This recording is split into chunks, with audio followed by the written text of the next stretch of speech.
It's not easy, is it? I don't think it's easy interviewing people. There's so many things that look a lot easier than they are. Yeah, you don't want to be condescending and leading them down a path that like fulfills your narrative, and yet you need to have some sort of game plan going in so that you're not just like...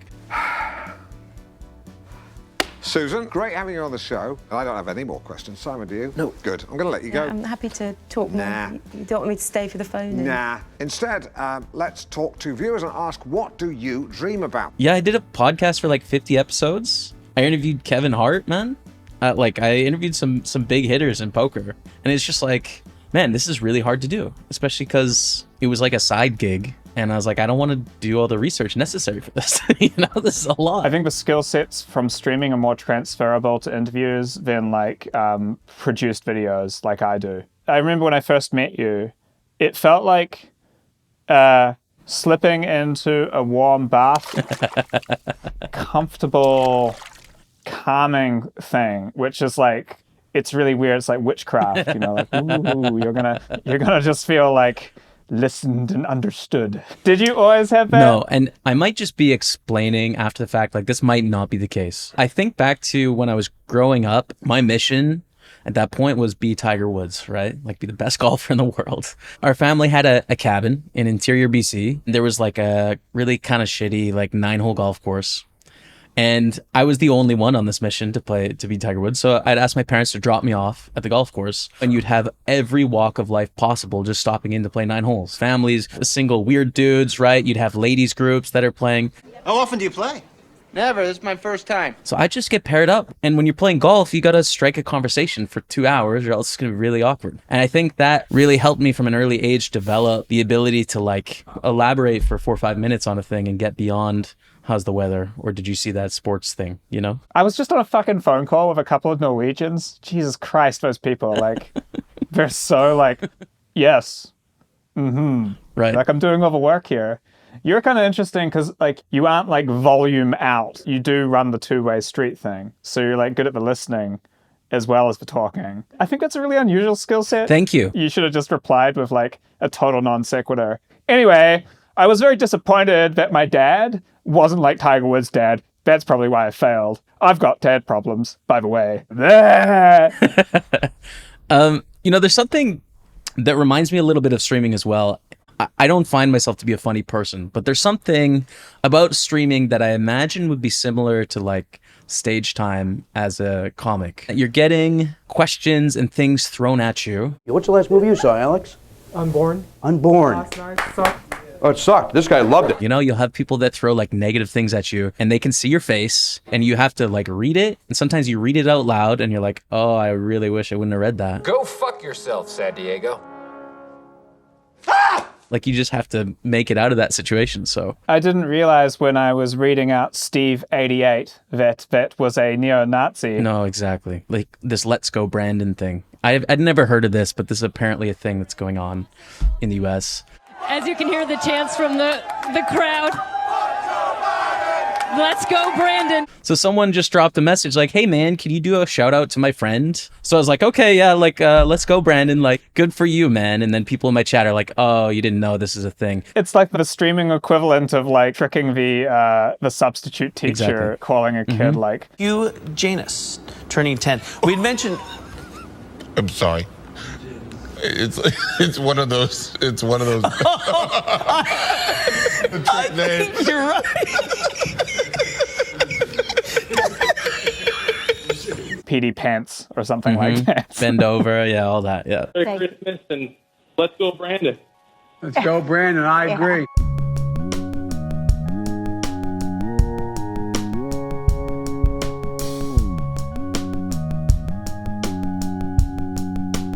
We were like walking along the Lachine Canal and, I was taking too many videos. Dedication to B-roll is impressive. I'm going to put some B-roll up and here's some other B-roll. And here's the side of Jamie's head. He probably wandered into this shot. Here we go. So I'm like filming and we're talking. I'm filming all this B-roll because I keep needing it because Canadian Civil is like just this maw that I have to feed footage into, you know? You basically gave me this kind of pitch that I should do streaming. So why stream? Streaming is just great. It's like the most authentic, raw, natural way you can connect with other human beings. I think most people watching this know what it means, but I can imagine myself, after I became a fan of your stuff, if you had a stream, even of your office, right? Like not even playing a game or anything, just you working and like chatting a little bit. Hey. Tuesday at 3 p.m. That's kind of what it's like, right? It's like a window into someone's world. Okay, so that's kind of like along the same lines as why people like YouTube in the first place. They're like, oh, it's a little more authentic. YouTube, you can edit though, so it's a little bit more like Instagram to me, as you know, with your editing, unbelievable. And with streaming, you can do that, but you just don't, because it's like, you know, you might stream for 20 or 30 hours a week. You don't have a team of 20 like they have for TV to prepare like scripts and like have a teleprompter and have perfect lighting and transitions and lower thirds. Like it's just raw, more raw than YouTube, and imperfect in a good way. Is there not like an element of like, okay, well, instead of editing, you're actually just editing yourself on the fly? Like, do you swear? Sometimes. Like, I swear all the time, as you know. You know, there's this thing where like, it's like you're being like, oh, I'm streaming so I'm authentic, but actually streaming is making you a less authentic person. You know what I mean? I don't think we can get around this idea of having a choice of who we present, whether it's live or whether it's on YouTube or whether it's in person to people. There is a choice in between what is raw and what people are going to see. When I'm streaming, okay, I have sponsors to this channel. Like, I'm probably just not going to swear a bunch, because swearing doesn't really matter that much to me. And I just want to present like a nice aspect of myself to the people that are watching. Well, what if you just said like, fuck Brandon, fuck that guy? I've said fuck before on my channel, so it's not like a problem. But if you go on TV, if you go on the CBC and you're doing an interview. Another day, another lineup for COVID-19 tests. I think it's kind of crazy. I feel like it should probably be a little bit more accessible. Fuck doesn't make you inauthentic. I don't think. What do you think? Thank you for throwing that back to me. That's the sort of skill set that I don't have. Like, it's bad for me. Like, people are always like, oh, your videos are good, but you're not very popular. And I'm like, thank you for the kind of half compliment that hurts, but yes, I'm glad someone sees this that way. I didn't want to, when I started out this whole project, be full of shit. I'm like, look, if people don't like me for who I am and what I make, then like I should do something else. He's making jewelry now. You know, I didn't want to be like manipulated by the medium, chase the algorithm around. I know lots of people who do YouTube. I'm not that hungry for the money and that sort of level of success. But I kind of worry that like streaming could be my undoing, because I will say something that I would probably have caught in the edit, but the thing's going out live. I'm scared. It is kind of scary to be live, but I think, unfortunately, as we both know, I think volume is like a really big piece of content creation. I hate that it is, but it is. And I think streaming would be like a really nice complement to the sort of content that you make, which is really polished and well thought out and stylized. And like, I really love watching it. I think it's great. But it would add volume and not sacrifice on that authenticity of character, because it is just you raw doing whatever it is you're doing on that stream. So I thought it would just like, you know, double your volume. For sure, the appeal of like streaming, I have no choice. It has to go out. It's going out. It's already out. Yeah. Like most of the videos are, you know, 150 hours or so of work. Zach Shardak. Beautiful song, man. Zach Shardak. Architect. And when I like started doing these podcasts, I was like, oh, well, a thing we can do is also stream them on the side. Yeah. That's easy. Just hit record and then send the link. And then my brain melted. So there's like a multitasking skill set to streaming. I just couldn't do it. And so I was basically doing a really crap job of talking. I mean, and originally this podcast was like the kind of like, oh, I'll get that done quickly. And it is quickly for me, but it's still like 60 hours of work usually in the edit. Dial, I want to shoot The Homecoming from a Norman Rockwell book I have in the office. You don't have enough time. I'll be right down. Because there's always these things where I'm like, oh, that'd be funny. Oh, this reminds me of a scene from this movie. I'll rip it, you know? And so I have to like go and I torrent the movie to get the 4K version, because I wouldn't want to use the crappy YouTube ripped version. You know what I mean? Like, You're insane, Paige. You are insane. It's this thing of just like, if I know what the best thing is, I try to shoot for it. When I like watch my old videos, I see the issues, and then I'm like bothered by it, and then I'm like, never again will I not color correct the footage of this thing. So yeah, streaming's really appealing because it takes it out of my hands and means that I have just no choice. I think it's going to be great. I think you're going to be really uncomfortable, but it's going to be dope. I will definitely be tuning in. When it comes to the like technicalities of streaming, I don't watch it at all. I mean, I've like watched your stream a few times. Would stream learning French, would you get a tutor or is that crazy? I could, bro. Oh, what's up, Paige? Definitely for sure going on your channel, I felt like super old. And it wasn't just the stock music trap beats website that was being used. I would have scared off grandma. Well, first of all, the music choice is not my favorite music choice, but you got to choose music that is going to cater to the whole. And again, this is like we're not making art out there. We're producing a product that's for sale, you know? So I'm not choosing my favorite. I'm choosing the music that I think is going to keep the most people there for the longest time, which is usually in 2021, some sort of lo-fi kind of thing, you know, easy listening, like modern sounds with bells and whistles in them, right? Go shorty, it's your birthday. We gon' party like it's your birthday. We gon' so that's what we're rolling with. Subs. You were like, thanks for the 20 subs. How does it work? So it's one of the main sort of draws of the Twitch platform. So people can subscribe to a channel and that costs $4.99, or you can get like higher tier subscriptions like you have on Patreon and stuff like that. Basically, they get like a badge in the chat that levels up over time. They get some emotes that they can use. They get some like special perks, but really it's not like extra content. It's more like, hey, I like your stuff. Like here's, here's some money. It's not really utility based. Is it a little bit like a scene in a restaurant where like someone's getting served and then like Mr. Fancy Pants comes in and they're like, get the fuck out of here, get the fuck out. Oh, please, sir, take a seat. Like, would you like me to ask you your inane question? There can be some status kind of battles for sure. Like one person gifts 10 subscriptions to the people that are watching and then someone gifts 20 and then the other guy comes back and like drops another 20 and then it's a kind of a war. Is your accountant calling you like, I don't know what you're doing, Jamie, but I'm really enjoying this. Well, it doesn't come up line by line, you know, it's just a one number at the end of the month. In my niche of poker, it tends to be a little bit underwhelming. People may see like a ninja, right, that's playing Fortnite and he's not playing a game that has money involved. They're like, oh, I want to support this guy. I'm going to drop 20 subs. Whereas if they come to my channel, I think a lot of people's reactions are like, well, this guy is rich. Like, why would I give him any money? Yes! Let's go! Little do they know that Ninja is much more rich than us. But like, I think in the poker directory, user-generated revenue is not as common. Critically, poker is sponsored more than the other things, right? It's not just Squarespace for you guys. There's definitely like a really thriving business community that's interested in sort of like supporting content, featuring their stuff. If there's 6 or 7, really large poker companies in the world, it's a really good idea for them to get their poker site over another poker site in front of eyeballs. Like there's a YouTube channel called the B1M. Great one too, man. Like that one. Subscribe to the B1M. Yeah, like you can tell it's like flush with cash compared to a lot of other YouTube channels. There's just lots of things that would want to pay the money to sponsor them. There's all the software involved in engineering and construction. There's all the property developers, who are doing projects they want to profile.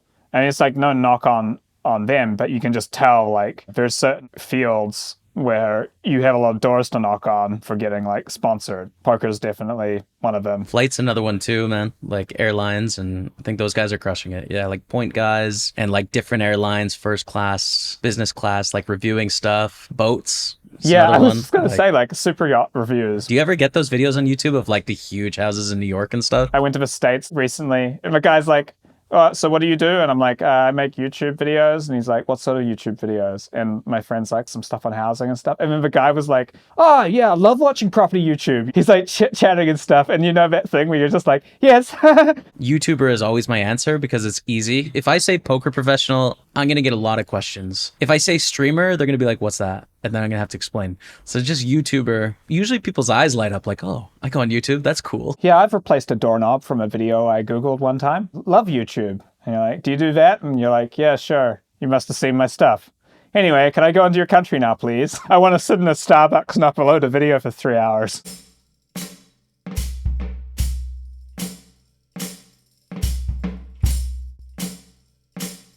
On the like delivery side, what's your setup? Yeah, so there's a main broadcaster called OBS, Open Broadcast Software. It's kind of the tried and true standard, fully packaged, open source, free. You make an account on Twitch, input a key, and start stream. And you can go to the website, and there'll be a chat box. So usually I open up the chat, and I can see what people are typing. In poker, I have to delay my stream about 5 minutes, because if I didn't, then my opponents could see my cards, and that would be expensive, which makes it a little worse, but it is what it is. I thought that was so that you could cover yourself saying bad things or whatever. Like you kind of have like a kill switch. One time I showed my address. One time I said something about another streamer, and I was like, I probably shouldn't have said that.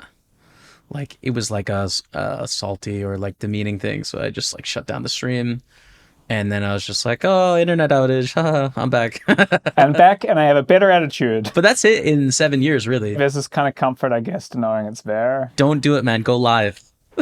Go live. No kill switch. That's just because you want to see me. Like, you know the capacity that I have to rant. I love it. You just know that I'm going to get myself in hot water at some point. And you got to get out of it, though.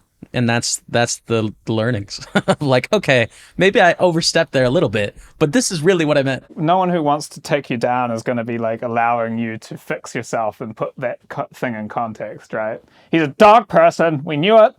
You know, cat people. Fuck this guy. You say to use Twitch. I would, tell me this is a problem, I would prefer to use YouTube. Just because for me, it's what I know. I'm not going to be like as out of my element. I might not do it all year. I might just kind of have it as a thing I do in winter. Would it be on your main channel? I think I'd put it on Canadian Civil because it's just like lower quality content.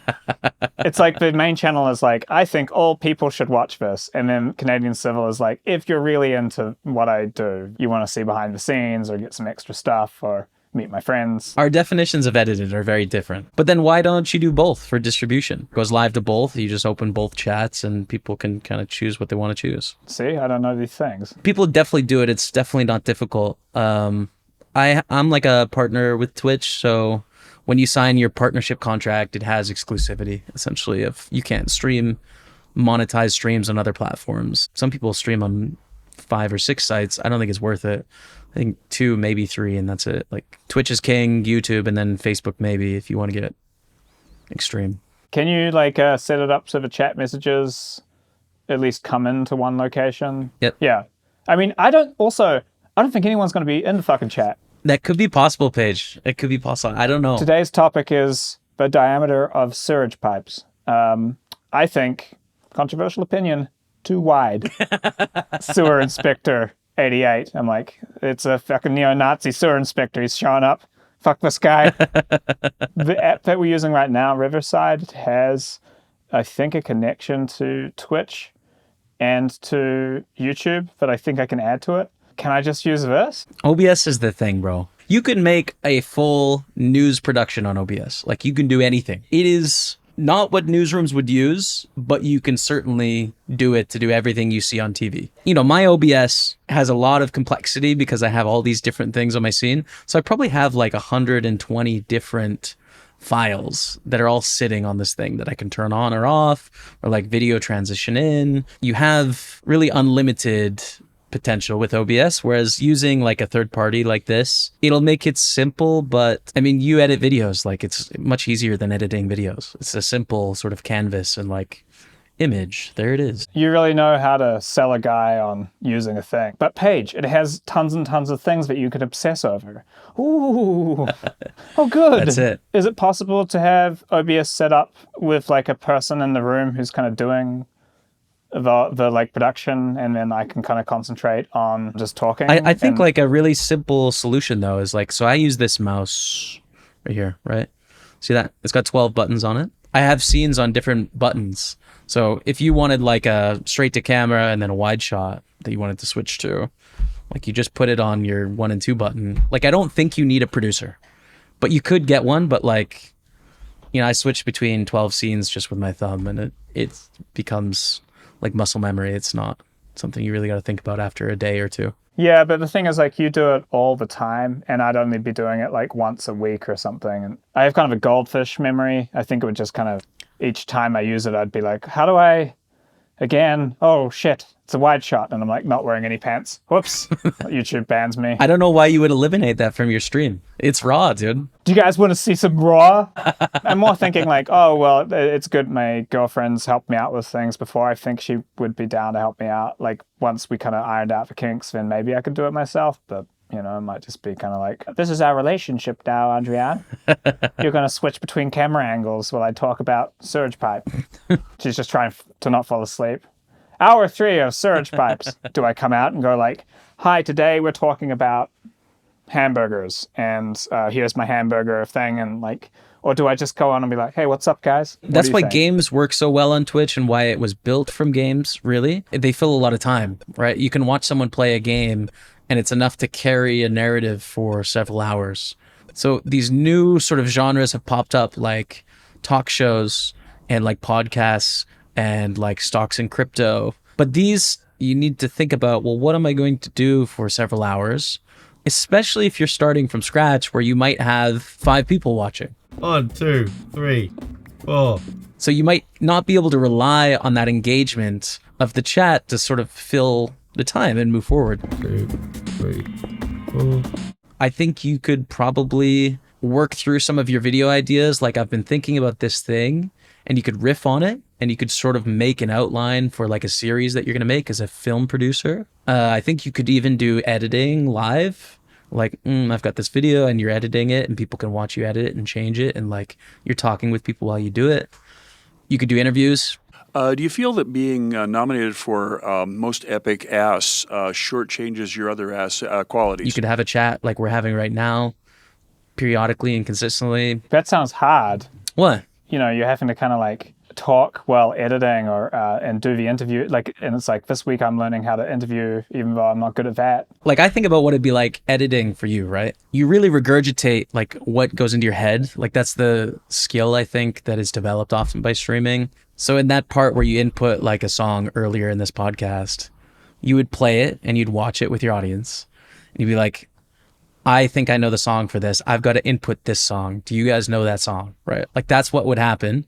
And then you go find it and you'd play like 10 seconds. Like, this is funny. This is going to go in the podcast. All right, we got to find this. Like, you just share what you do, but you just say it. I think that you might have developed a level of multitasking that I don't have. Every once in a while, someone will be like, can you show me how to do this thing? And when I'm talking and trying to do something, I actually can't do it. It's really embarrassing. I look like an idiot. Like, I used to do graphic design and I used Photoshop and Illustrator every day. And there's this designer who I've kind of gotten to do my thumbnails after the thumbnail competition. Last night I was like, yeah, maybe you could change it like this. And then I just couldn't even fucking do it. It was just like, I was like, hey, you know what you should do? Maybe you could try drinking a beer. And then I'm like, oh, what?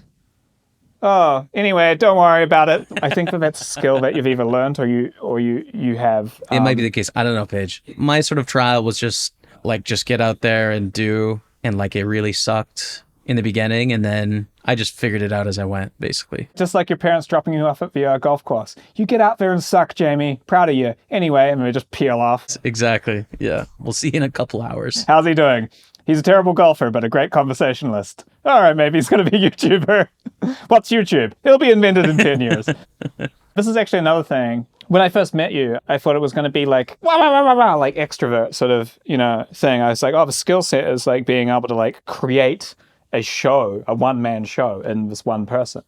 But you're like very kind of like calm and stuff. And then you said to me this thing, which like, I was like, oh, that makes sense. It's an endurance entertainment format. Exactly. Did you learn a lesson? Yeah, no, and I just ran the whole time and like burnt myself out, basically. I think it came from this place of like wanting to respect people's time, Like, they're there watching you, and I'm thinking, why would I treat their time with such disrespect to just sit there for 15 seconds and not say anything? They're creating an opportunity for me to make something of my life and my career. I should do my best to like fulfill it with something interesting and entertaining, right?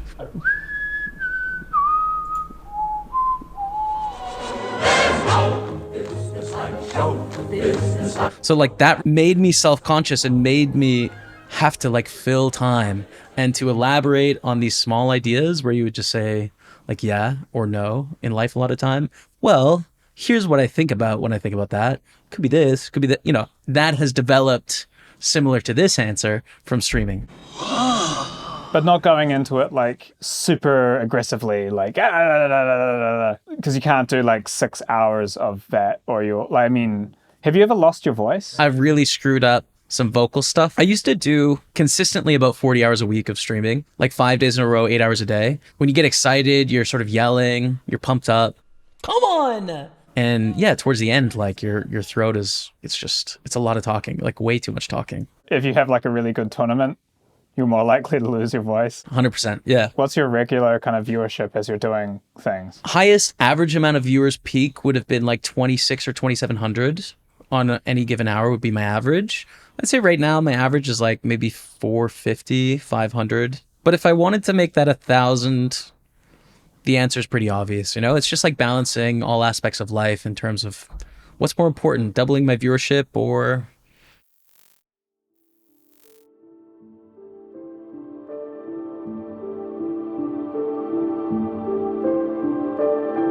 I'm going to find a balance here to where it's not always optimizing for that number, Is there a cyclical thing to that? Or did you have like a moment where you were like, I fucked up my life priorities? Yeah, not so much like fucked up, but I think just changed priorities over time. Like I think to my 20s, and I did a lot, but like I was definitely a super workaholic. There was very little in terms of community. Almost everything was in service of these end goals of like become really proficient and amazing at poker, become really impactful in my career as an ambassador for poker and just a content creator.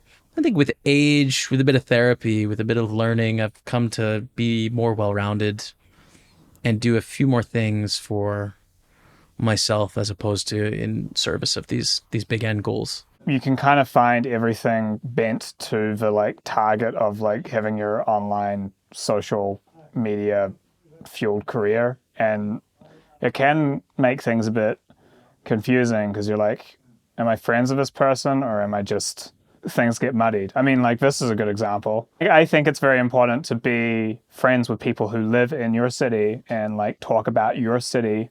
Like I really prioritize like IRL stuff pretty heavily compared to most people. Like at least 99% of my relationships are digital, and a lot of that is just because 85% of my day is spent digitally. My work, a lot of my recreation, that's a pretty big shift in human behavior and culture over the last 20 years. It's one of these things where it's like, I get that it's the same and that like you're talking to someone, you see their face, but there's just something about like, I mean, like one of the elements of like doing stuff in real life is you get sick of each other. You're just like, fuck this guy. Like, can I get some space? Yeah. Mm-hmm. Like I was stuck in a hotel room for 2 days with these guys. Afterwards, you're kind of glad you did it. It's like a trial you went through. There's this kind of convenience to the like digital connections. You can make an excuse and then you're off. Sometimes the negativeness of the in real life interactions is a part of their depth. I think your brain knows it's not, even if you can tell yourself that it is. Reminds me of a book, actually, Brave New World. People take these Soma pills and everything's amazing. And it's kind of this nightmare where everyone gets to take these drugs that don't harm you and like the world's just awesome. And you realize like that is not actually what you want. You can never be free until you're free of Soma. You need that contrast and that perspective to find value in things. Like you need the mundane, you need the boring. I do think Twitch is beneficial for that in that it has more boring stuff. I'm kind of interested about the metaverse. I wasn't really sold on it, but I was thinking, would I hang out in the metaverse and just do normal things? I am smoking a brisket and some ribs. But allow people to stumble upon me like they do in real life in a coffee shop. And I was like, actually, yeah, I would prefer to do that than not. Hopefully for Canadian Thanksgiving, you get to eat a lot of brisket and ribs because that is what's delicious. I think it might also feed into people being able to be like, oh, no, I'm socializing. I'm talking to lots of people. I'm talking to people all day. And then they're just like, why do I feel a hole in my heart?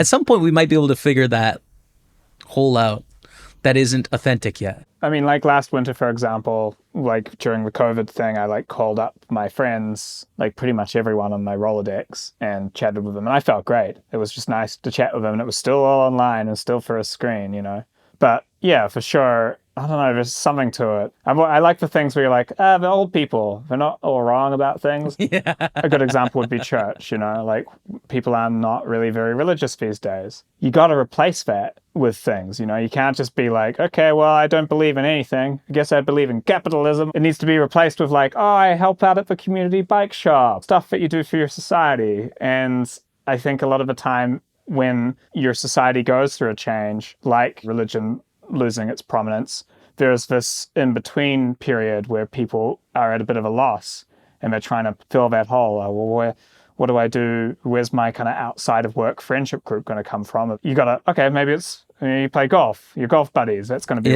Yeah. And I feel a little bit like society's in that with some of the digital stuff. Yeah, there's something to that. I mean, it's nice taking a walk in a city. The good stuff. It's the real thing.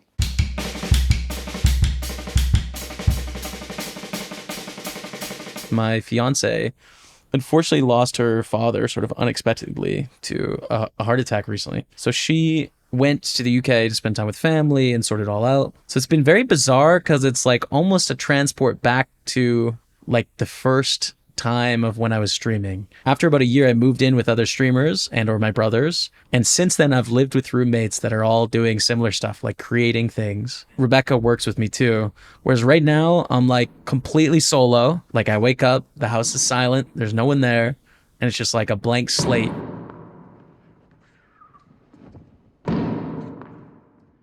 I'm experimenting a little bit with different formats and different ideas and things that are not particularly useful to my stream, but just, hey, like, do I like writing stuff about poker or about society or... It doesn't sound like a recipe for happiness at this time of year. I'm okay. I think, you know, the nice thing about poker is it doesn't really operate on a calendar. I'm going to go see my parents in March and Rebecca will be back. And so, I don't know, I just think about it like, okay, I'm going to shift that holiday.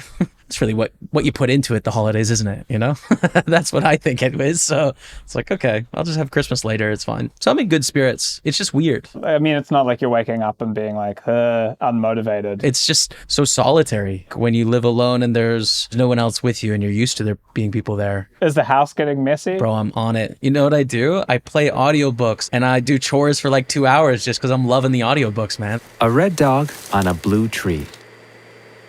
A blue dog on a red tree. This is definitely a thing which I think most people working from home who are self-employed know. When you don't feel like working on task A, there's B, C, and D, and you're just choosing the one. And there's certain tasks that are great for listening to podcasts and audiobooks, and they're kind of like your reserve. You have to do them at some point, so like whenever you want to tap out, it's just like, oh, gotta do the laundry. Often those things are kind of like therapeutic, and they also leave you with like a nice clean space. It's good for like improving your mood. Checking the boxes, you know, sometimes go for a little walk is on that list as well. You know, you get outside, you just get some fresh air. If I like come around to your house and like, this is really clean.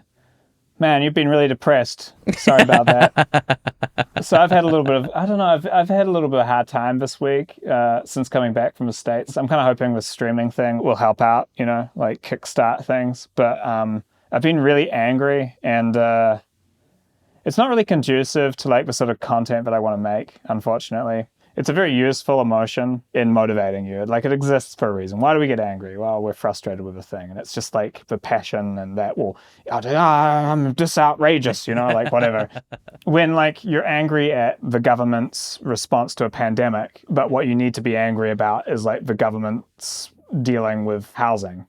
It actually just like doesn't help. So I'm like writing out like, the lot coverage ratio, and it's unsurprising from the same people that bought you this irresponsible response to the pandemic. Especially when you need to make like well thought out rational arguments on your pieces. Like you can't let that stuff slide in or else it just sullies the whole thing, doesn't it? Maybe it feels good when you write it, but the thing that really feels good is changing people's minds, right? Right. I kind of think that like there's just almost like a cyclical kind of productivity thing to a lot of this stuff. Just I don't know, it's like a week out of every month is kind of shit. The others hopefully are good, and once I lock into a task, then it's like good, and I can do that for a few days. But there's been a change in my time in that I used to be way more cyclical. I'd go super hard in the paint and then burn out, and then productivity was almost zero, and then super hard, and then burn out, productivity almost zero. And I've been able to really escape some of that. I've been able to just be more realistic about what is a reasonable amount of time to work and what do I expect to get out of it. It's super helped me to just kind of be okay having days where I like don't really make anything and like not shaming myself for it. Just like, man, I just really didn't want to do anything today, so I didn't, and let's do it tomorrow. Like being okay with it. I used to hate myself for that, man. I used to really beat myself up. Just like, what are you doing? Your competition aren't doing that. You know, like really would get down on myself. Once you live enough years, you can tell yourself like, oh yeah, I remember being like, I'm a has-been, I haven't done anything, you know, like I'm useless now, it's over. And it's like, well, I remember feeling that way when I was like 23 and when I was 26 and when I was 30. Yeah. I love to like have a day off where I just like watch YouTube videos all day on the couch. And Andriane, my girlfriend, will be like, you're just doing your YouTube day? I remember at first she was like, are you just going to sit there all day? And it's like, yeah. Like, I don't want to go outside today. I'm doing what I want to do today, and 100% what I want to do today is fucking nothing. Yeah. I'm not even going to cook. I'm going to order food in and not do anything all day. Like, how lazy is that, you know? You know, and at first she was kind of, like, she's a busy person. She's, like, pretty productive. But then she saw, like, no, I work all the time, you know? Like, it's fine. Anyway, I'm in a low at the moment, but, you know, I find it's often just, you just need to latch on to something. I realized today, I need to turn off the news. Starting tomorrow, there will be a curfew between 10 p.m. and 5 a.m. I wake up in the morning and I open the news and I get annoyed. And then it just deteriorates from there over the course of a day. And I never get to like actually get some shit done. I took my phone last night and I put it like on the other side of the room, so that when I woke up in the morning, I was like, where's my phone? And then I'm like, oh yeah, I told myself last night, don't read the news. Not getting off on the wrong side, literally the wrong side of a bed. The side of a bed the phone's on, you know? I don't think I let it affect me as much, but usually I wake up to a YouTube comment, and my YouTube channel, it's not a strong community like yours, right? Like it has a decent amount of subscribers, but people are not really connected to me. They're there to watch a thing. In the same way that probably people aren't really connected to the B1 channel. Like they don't know who the person is behind it. Like they're just there to watch stuff. So Fred Mills, chiseled, intense stairman. He's like beefcake building. Would you like to see me bench press 39 Thomas Street? I would love to meet that guy. I think I would like come in my pants when I saw him. I'd be like, I'm not gay, but you're majestic, Fred Mills. So sometimes I'll wake up to comments. There's a lot of like bad poker players that comment on poker videos with their thoughts on poker plays. It would be kind of similar to like people giving opinions on, you know, professional athletes and they should have done something different, you know? Like most of them really are unqualified and they don't really know what they're talking about. They're just a couple levels behind. Oh, yeah. I usually wake up to some of that where it's just like, you know, you're a fucking idiot. Like, why did you do that? And it's just, you know, I wake up and I got my phone and it's just like, you're a fucking idiot. I was like, okay, what's up? You know, welcome to the day. Good morning, Jamie. You're a fucking idiot. My thing has been sort of similar, but it's more so recently been Twitter. So I've been a little bit disheartened with how angry things are in the moment. so I think probably counter to your position on it, but I released a video on Twitter the other day for exactly this reason, which is like, hey, people are struggling right now, no matter where they fall along the divide of these issues. Everyone's struggling. They're either really concerned or they're really angry. So I've been a bit bogged down by the amount of frustration and anger and just, so Twitter sometimes gets me, you know, where I gotta like, I'm just gonna avoid the conversation for a while and like build up some more courage to go back to get my soul trampled on. I didn't think you were like that big on Twitter, you know? For actual living, I use it the most of any social platform, I think, because I'm most interested in ideas, I think. So I read it quite a bit. Yeah. I don't tweet much. Do you use Reddit? Use Reddit some. Read, you know, the Montreal subreddit. Shout out. I like it. Practice my French there. Actually, okay. This is a great time to tell this fucking thing. Reddit is very, very important to people who do journalisty sort of pieces. Huge, man. Yeah, massive. I mean, yeah. like actually reasonable chance that you came across me through it. You know what I mean? And your friend Yute, I saw him on Reddit for the first time. stumbled upon him, and then I saw him on this podcast. Yeah, so the thing is, r/Montreal or r/Toronto or r/Vancouver, kind of from the surface, you're like, oh yeah, I mean, it's just like 3 cities. But if r/Montreal's moderators have a certain policy, like you can only speak in French on the subreddit or whatever, it totally changes the flavor of it. It's not official. It's just some guys modding a thing that they grabbed and put a logo on, right? Yes. And it sucks because each subreddit has a different group of assholes running it. It'll be like, oh, the rules of this subreddit are, and I know the Montreal one, it can't be about Quebec. But the problem is that, like, for Anglophones living in Quebec, they live in Montreal, basically. So it's kind of the de facto Anglophone place to talk about things to some degree. You can go to r/Quebec, which I do, like I'm on that sub too, but it's pretty much all in French because Montreal is basically the closest thing North America has to a city-state. So it's frustrating. Sometimes I'll do videos that are about Quebec things, but if I put it on r/Quebec, those guys don't really speak English that much, and it's not really talking to them. If I put it on r/Montreal and the title's not Montreal, they remove it. Yeah. I stopped posting my stuff, but people post my stuff on there for me, which is fucking awesome if you do that. Like, it saves me so much pain because it sucks to post your own stuff on a thing and then it gets rejected. It like pisses me off too much. So I stopped doing it. But it's like the video will get 20% of the viewership that it could have gotten. It blows. And I have a very I kind of like made fun of them, like the Montreal subreddit mods. They like, I put a thing and then they were like, it's not about Quebec. And I'm like, what if I change my title? Like I was like teasing them or whatever. And I'm like, oh, please, gods of blah, blah, blah. And they like blocked me from the sub. Quiet! Silly person. Gods, search the earth! There's a discussion about R Canada and R On Guard for Thee. Yeah. Like R Canada is way more right-leaning than our politics would indicate, right? Like it's definitely got a tilt, and then On Guard for Thee is more left-leaning than our polls would indicate.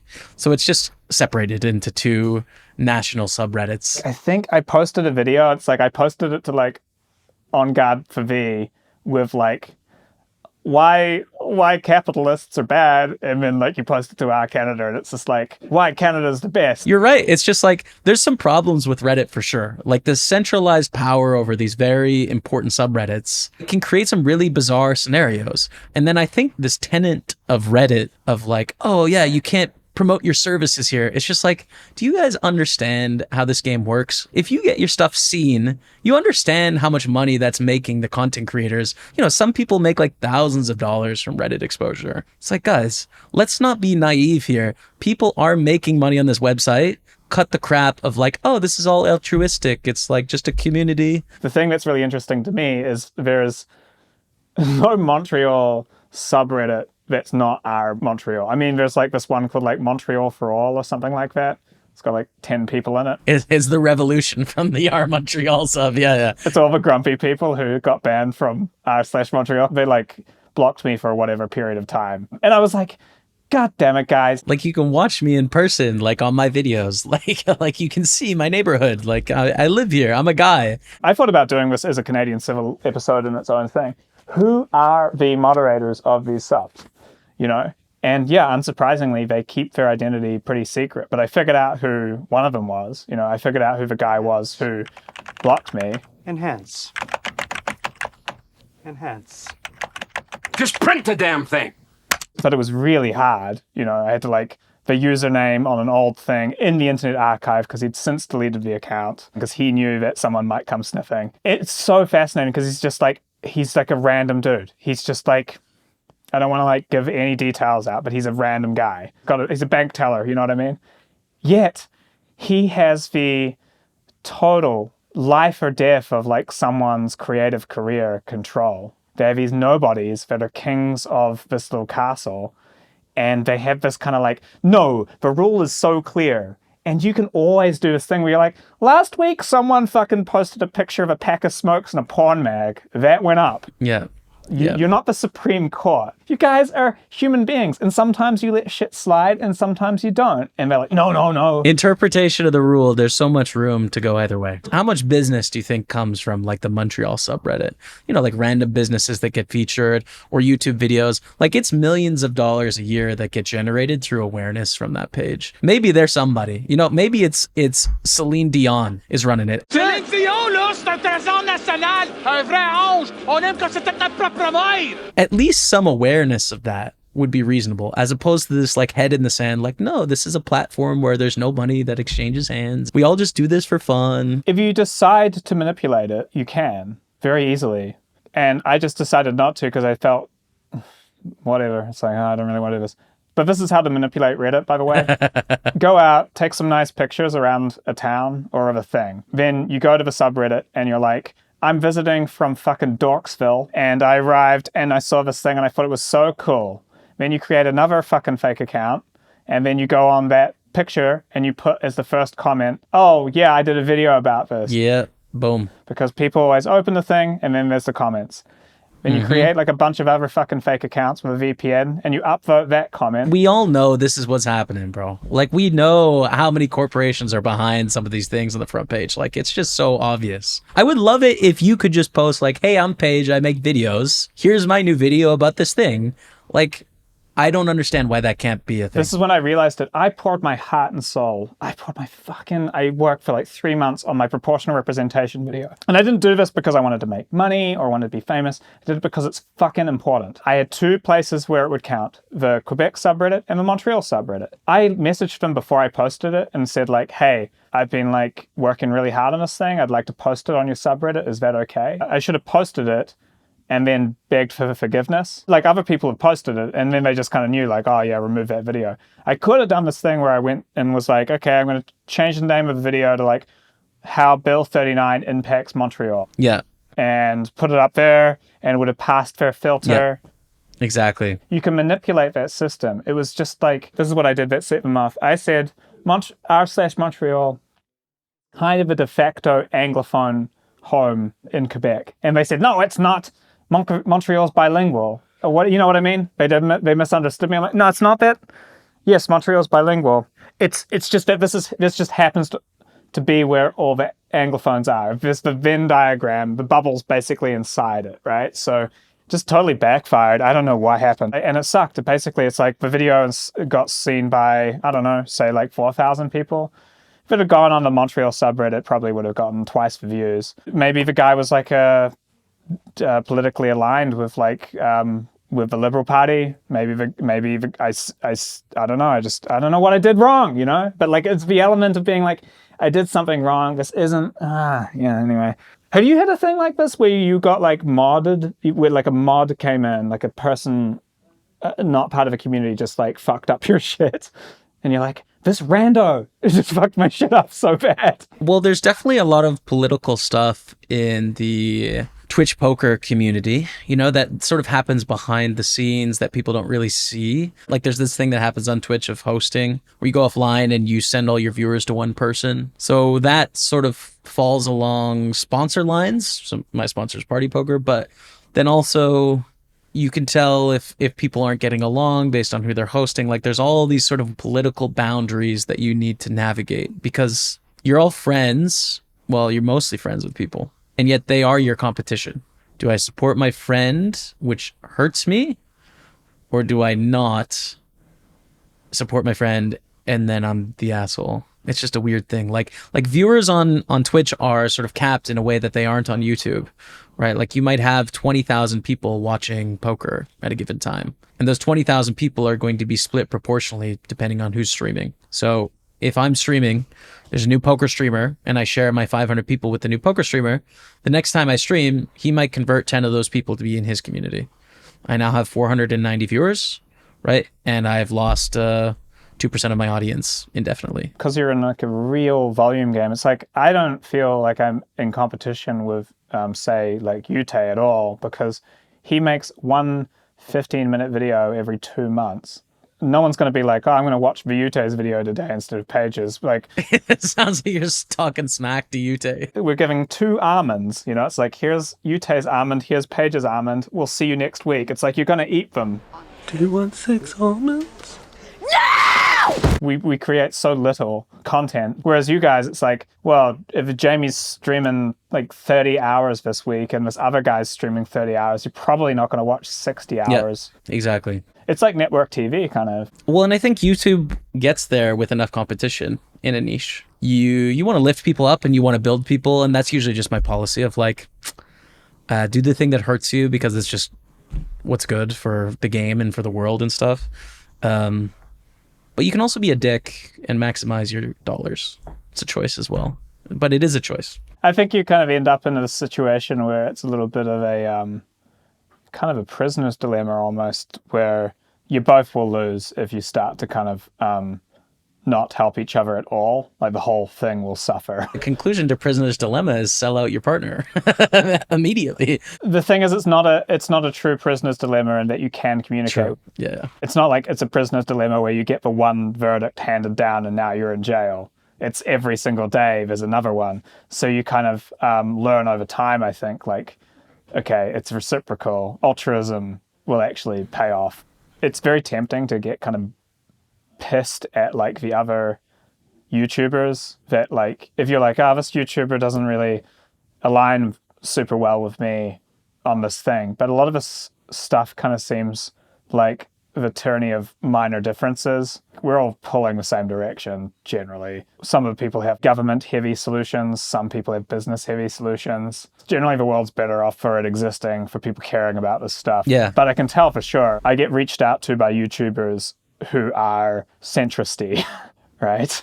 And I don't hear from the YouTubers who have radical left-wing views, the like numbtots. They probably don't like me. Both poles probably don't like you because you're not enough of either, is at least what my experience is in talking with friends that I find to be fairly pole-ish, and I would think of myself pretty similar to you. The argument always seems to be like, it's not enough. That's a sellout, or that's a cop-out, or that's a bad system. They'll be like, you're a sellout, blah, blah, blah. It's like, I'm fucking adult. They have like a role of kind of like advocating for a particular position. It's like, oh, okay, that's interesting. Well, there's some things there that are correct. Okay, good. And then there's the other side will be like, blah, blah, and you'll be like, oh, okay, those are the things that are like, but I firmly believe that it's my role is like to try to make the absolute best decision that's like feasible.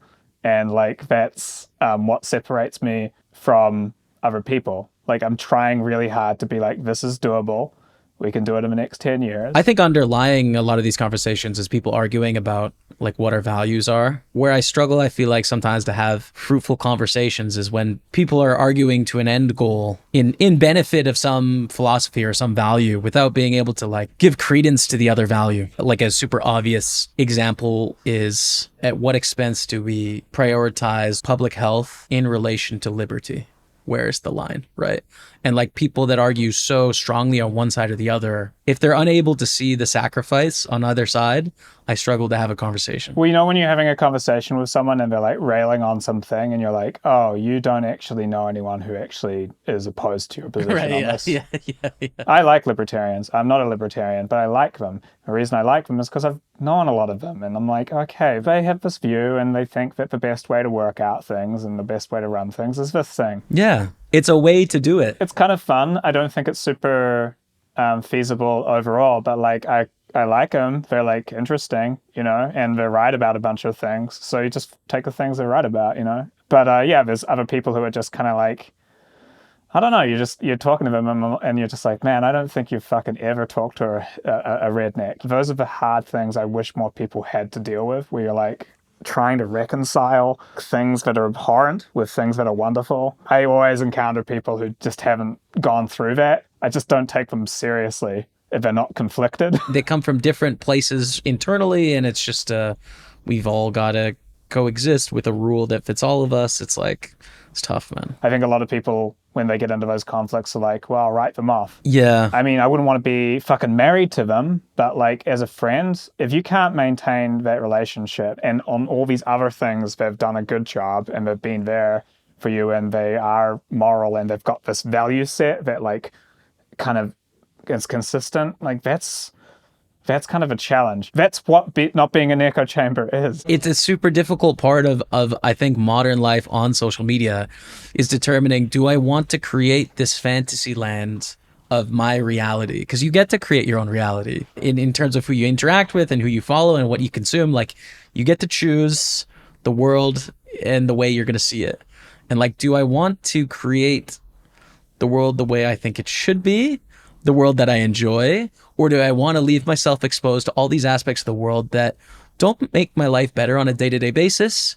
I don't find them enjoyable, right? But if I get rid of them, what hope do I have to understand them or to impact them or to evolve or change them? So it's like, what do I want to do? And that is a choice that we didn't have to make in like 2005. Like we all watched TV, you know, like we all got the newspaper, and now it's like your call. How do you want to view being alive?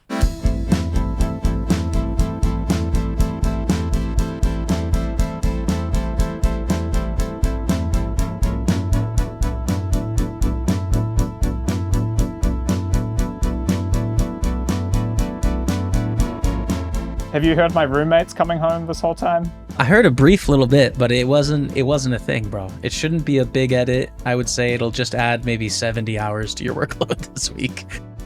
I don't know, am I allowed to say this on TV? The chapter is called Resting Bitch Face, which was, I never heard of that before. I don't get out much.